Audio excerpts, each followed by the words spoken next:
There have been some changes in the rental laws in Quebec, and it's important for you to understand how this impacts you as a tenant, landlord, or future investor. Specifically, we'll be discussing the moratorium on evictions and the change to the provisions for repossessions. My name is Aguinaga. I have been a real estate broker since I was 18 years old, and I've personally been involved in over 1,500 real estate transactions. As a landlord myself and a property manager of over 150 doors, I would like to explain these recent changes, Montreal's current market conditions, and how it will impact people like you and me.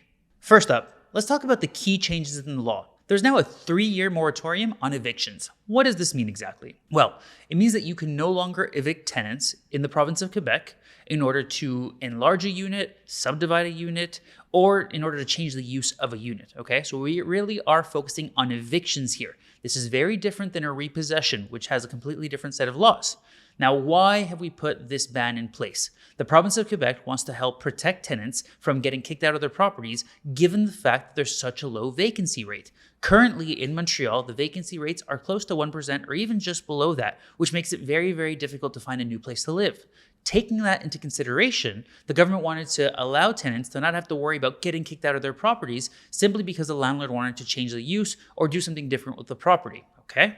The 3-year time period started in May 2024, so it'll go until May 2027, unless we get vacancy rates above 3%. So obviously, the government said, well, if vacancy rates rise above 3%, then there's no longer a problem, if you will, and it will be easier for people to find homes, and we will allow landlords to start taking back the properties if they deem fit at that point. So that's really what we're seeing in this case, and this is a huge change. It's the first time that I've seen something like this in my 16-year career, and I'm curious to see how this is going to play out over the next couple of months. Now, let's talk about repossessions, because there's been a bit of a change to that. Now, you are still entitled to repossess a property as a landlord if you intend on moving into the property or if you intend on putting a parent or a child into the property. It's important to note that you have to be a sole owner, or you and a partner, as in a wife, a spouse, common law, etc., are going to be the owners of the property. Then you have these rights. Now, if you are in a co-ownership with multiple owners and you are not romantically involved, you lose those rights in Quebec. And this is super important to understand and know because it's a very important precision that can make all the difference.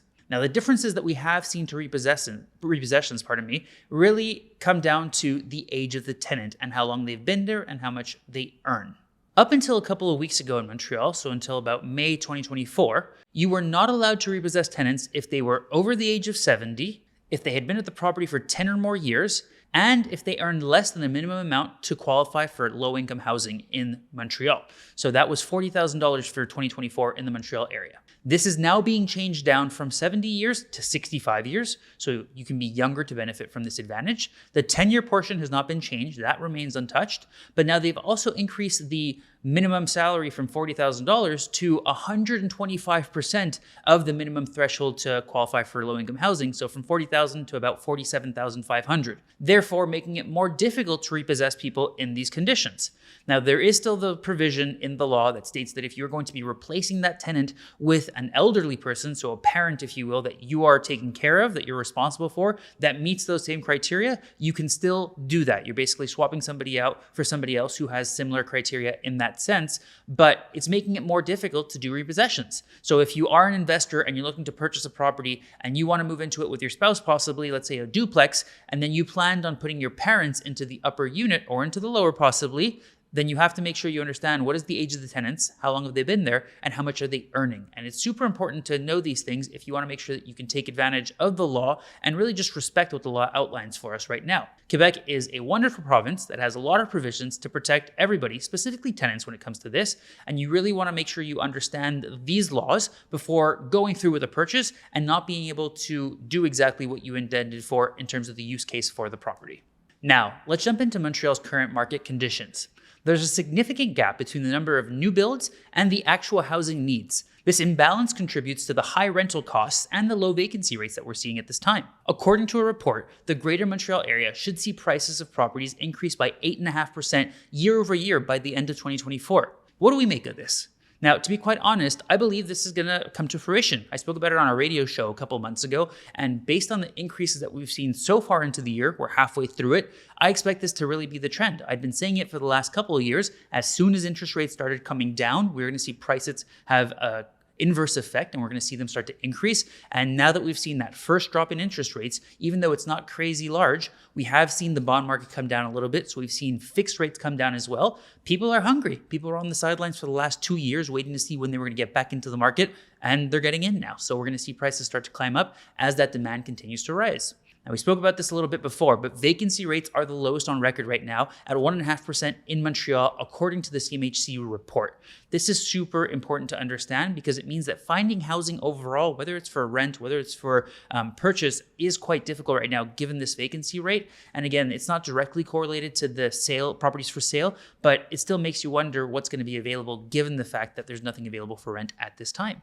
Another important statistic that I recently read was that the average price for a 2-bedroom in Montreal is over $2,000. And that's a huge figure because historically Montreal has been a very, very, very affordable city to live in.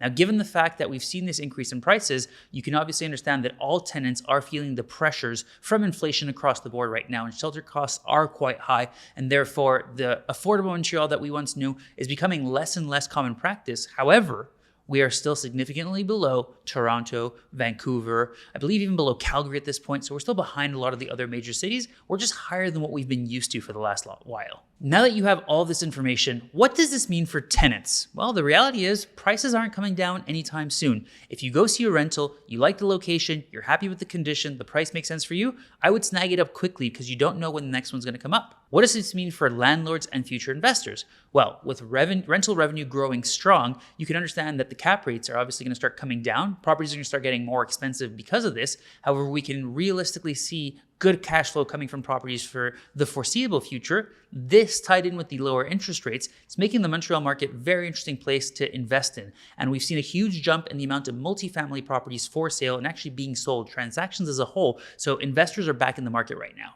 In summary, Quebec's new rental laws are a significant step towards protecting tenants, especially seniors, amidst a housing crisis. However, both tenants and landlords will need to navigate these changes carefully. I'm against the additional restrictions being imposed on landlords. I believe that if you've taken the time to purchase a property, it should be your right to deem what you want to do with it. What are your thoughts on these new laws? Share your opinions in the comments down below, and don't forget to subscribe for more update on Montreal's real estate market and housing trends. Once more, thank you so much for watching.